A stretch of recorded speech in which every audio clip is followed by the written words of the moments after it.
Pemirsa, untuk perbuatan pencabulan dan juga sodomi terhadap 21 anak, pelaku ini terancam Undang-Undang Perlindungan Anak pasal 82 junto pasal Perpu Undang-Undang RI nomor 22, pasal 82 maupun 292 KUHP Lex Spesialis pasal 82 dengan ancaman hukuman 15 tahun dengan pemberatan. Tetapi kemudian Kapolres Batang AKBP M. Irwan Susanto mempertimbangkan penggunaan Perpu nomor 1 tahun 2016 di mana ancaman hukuman bagi tersangka adalah kebiri. Kita akan dengarkan pernyataannya.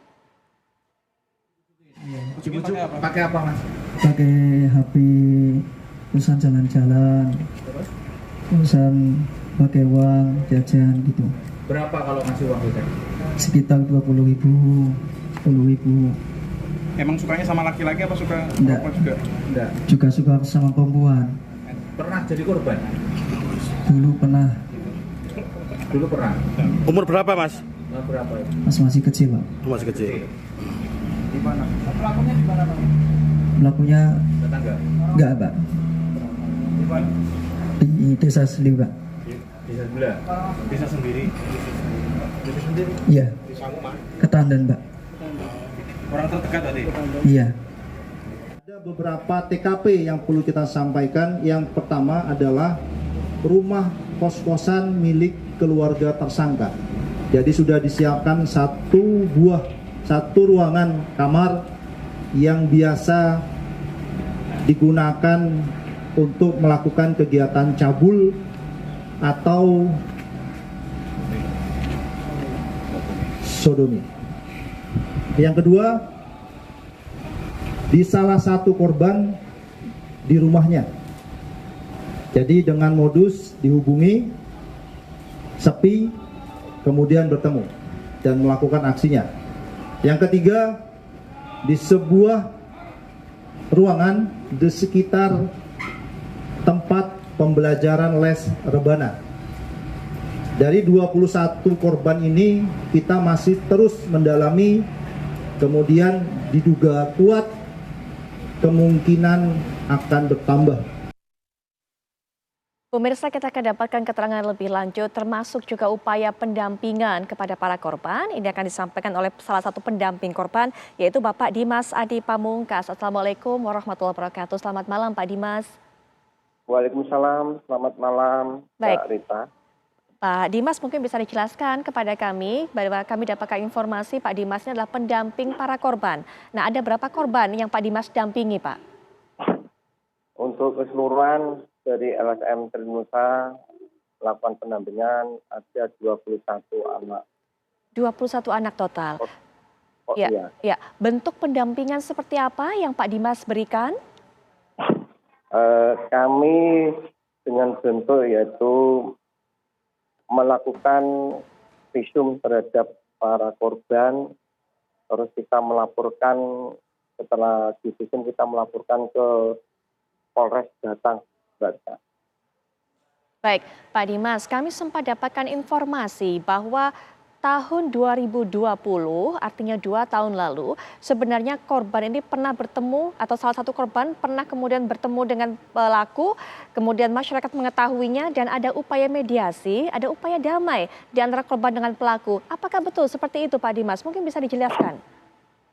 Iya Mbak, memang waktu itu ada semacam ketahuan terus diajak damai kekeluargaan oleh salah satu warga di Ketandan itu sendiri. Kapan itu Pak kejadiannya?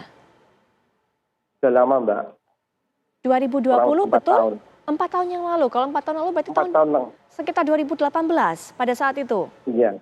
Iya. Nah, itu kemudian yang mengusulkan untuk berdamai, yang meminta untuk berdamai, apakah dari keluarga korban, Pak? Itu dulu ditangani oleh Bapak Ketua RW-nya itu sendiri dan pemuda Andomroso. Baik, korbannya pada saat itu yang ketahuan, Pak, hanya 1 orang? 1 orang Mbak, Usia- menurut informasi. Usia berapa, Pak, saat itu? Kurang lebih usia 10 tahun. Itu menurut informasi dari pemuda tersebut di Ketandan itu sendiri. Baik, itu informasi yang didapatkan. Yang mengusulkan adalah Bapak RW-nya pada saat itu, Pak, untuk mediasi itu. Iya. Ya, dan kedua korban, maksud saya keluarga korban ini menyanggupi, Pak, menuruti? menuruti semuanya. Bentuk damainya pada saat itu seperti apa, Pak? Adakah mungkin ganti rugi atau apa yang diberikan oleh pelaku? Tidak ada, Pak. Tidak ada. Pada saat itu dipertemukan, Pak, antara pelaku dengan keluarga korban? Untuk itu kami belum menangani, Mbak. Jadi hanya informasi dari pemuda Andung Merosot itu dan para masyarakat di sekitar memberikan informasi kepada LSM kami, sehingga kami tangkap dengan adanya informasi seperti itu. Baik, jadi LSM Pak Dimas hanya mendapatkan informasi seperti itu.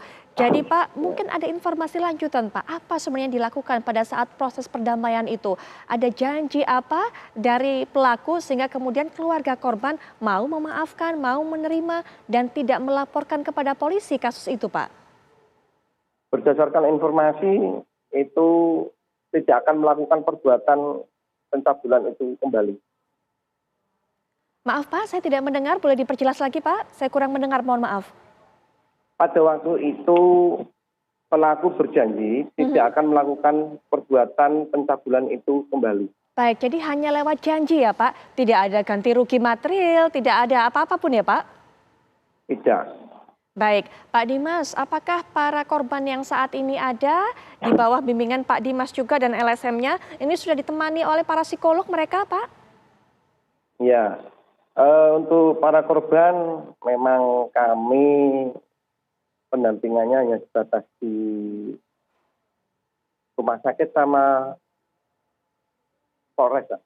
Baik Pak Dimas, ya terima kasih Pak Dimas sudah memberikan keterangan kepada kami. Selamat malam, kami akan terus tunggu bagaimana upaya tindak lanjut pihak kepolisian mengenai hal ini. Selamat malam Pak Dimas. Dan pemirsa, kita akan jeda sejenak, kami segera kembali saat lagi.